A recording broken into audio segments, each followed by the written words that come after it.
Assalamualaikum warahmatullahi wabarakatuh.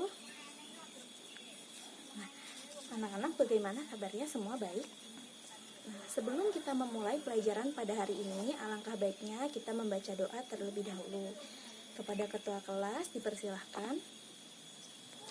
Selesai. Nah, anak-anak, ibu akan absen dulu ya. Apakah semuanya hadir? Oke, alhamdulillah.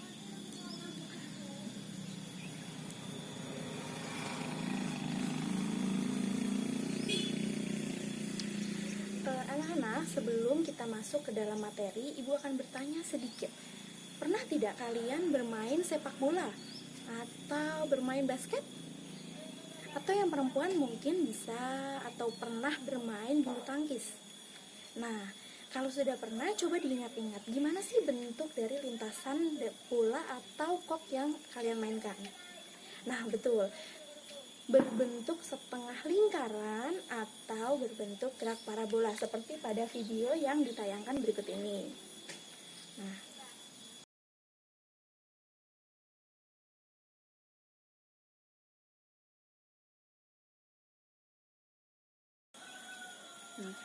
pada hari ini kita akan mempelajari mengenai analisis vektor pada gerak parabola.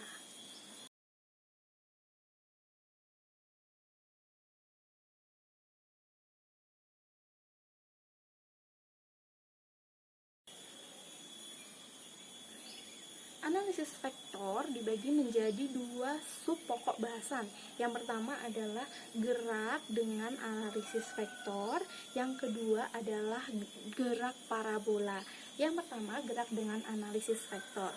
Kita kenal yang namanya vektor satuan dan vektor posisi. Apa sih itu vektor satuan? Vektor satuan adalah vektor yang memiliki nilai sama dengan 1. Nah, misalnya di sini ibu mempunyai sumbu X dan Y. Sumbu X biasa ditulis dengan I topi dan sumbu Y ditulis dengan J topi. Nah, sedangkan apa itu vektor posisi? Vektor posisi adalah vektor yang memiliki posisi di satu titik. Di mana itu titiknya? Titiknya adalah titik bertemunya sumbu X dan sumbu Y. Nah, di sini ya. Vektor posisi dimulai dari koordinat 0,0. Nah, kita tarik garis, diberikan lambang R. Karena merupakan vektor, jangan lupa diberikan tanda panah kecil di atas hurufnya. Ada yang ingin ditanyakan sampai sini?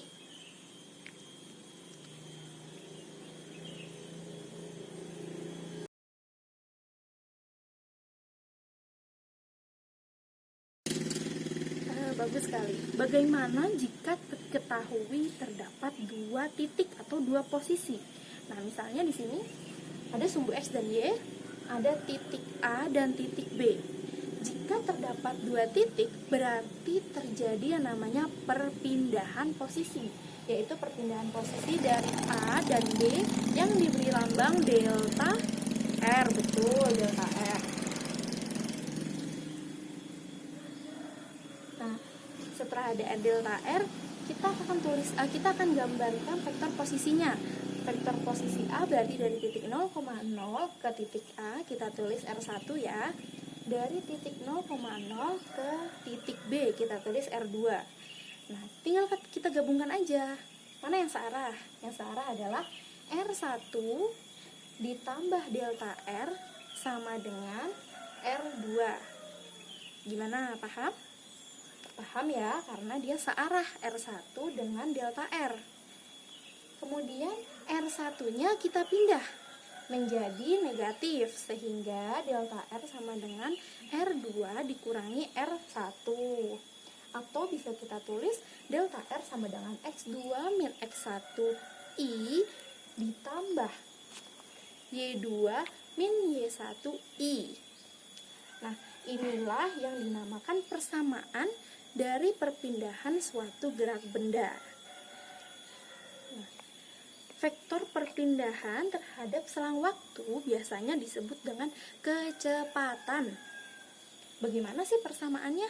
Berarti kecepatan sama dengan Perpindahan berarti delta R, dibagi selang waktu berarti delta T. Delta R sama dengan delta X per delta T pada sumbu I dan ditambah delta Y per delta T di sumbu J, betul. Nah, bagaimana kalau kecepatannya berubah-ubah? Nah, kalau kecepatannya berubah-ubah berarti adanya terjadinya percepatan, bisa diperlambat, bisa dipercepat.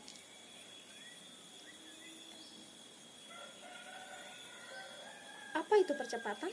Percepatan adalah perbandingan perubahan gerakan yang dilalui dalam selang waktu tertentu. Berarti delta V per delta T. Delta V-nya tadi sama dengan delta V per delta T pada sumbu I dan ditambah delta V per delta T di sumbu J, betul.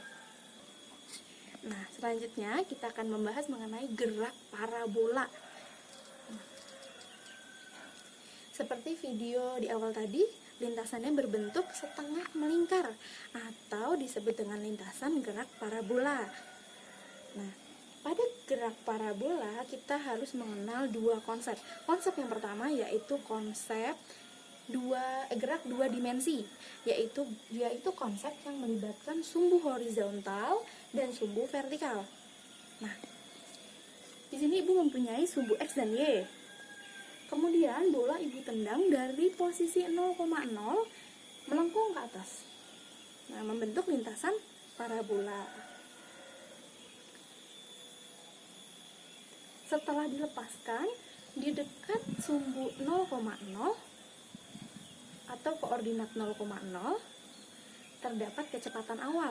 Kecepatan awal kemana? Ke arah sana. Disebut dengan apa? V0. Pada sumbu kecepatan awal ini kita tinjau dari kecepatan awal ini ditinjau dengan dua arah, X dengan Y. Pada sumbu X berlaku gerak lurus beraturan, sedangkan pada sumbu Y berlaku GLBB atau gerak lurus berubah beraturan, di mana penjumlahan GLB dan GLBB ini akan membentuk sebuah gerak parabola. Nah, gimana sih contohnya? Nah, kita lihat lagi. Sesaat setelah bola ditendang, akan berada di posisi bola kedua. Nah, pada saat bola kedua ini, di mana sih sumbu X-nya berada? Nah, kita tarik garis ke sumbu X dan ke sumbu Y. Nah, disitulah titik sumbu X dan sumbu Y-nya. Begitu pula dengan bola saat di posisi 3, 4, dan juga 5. Nah, jika kita lihat di gambar, gabungan dari GLB dan GLBB ini akan membentuk sebuah gerak parabola. Itulah konsep pertama yang harus dipahami, bahwa gerak parabola adalah gabungan dari gerak lurus beraturan dan gerak lurus berubah beraturan. Konsep yang kedua adalah T13 sama dengan T35. Apa sih maksudnya? Betul, maksudnya adalah waktu yang ditempuh bola untuk mencapai titik tertinggi sama dengan waktu yang diperlukan bola dari titik tertinggi jatuh ke tanah. Nah, sampai di sini ada yang bingung? Gak ada ya. Kalau begitu sekarang silakan membentuk kelompok, masing-masing kelompok 3 orang. Ibu akan membagikan lembar kerja yang harus diisi dengan clue-clue yang sudah Ibu berikan. Kalian mempunyai waktu 10 menit dan kemudian akan Ibu jelaskan. Semua sudah mengumpulkan ya? Iya. Kalau gitu kita bahas satu-satu nih. Dari yang pertama adalah persamaan gerak parabola pada posisi 1. Kita lihat dulu gambarnya. Pada posisi 1, benda tepat akan bergerak.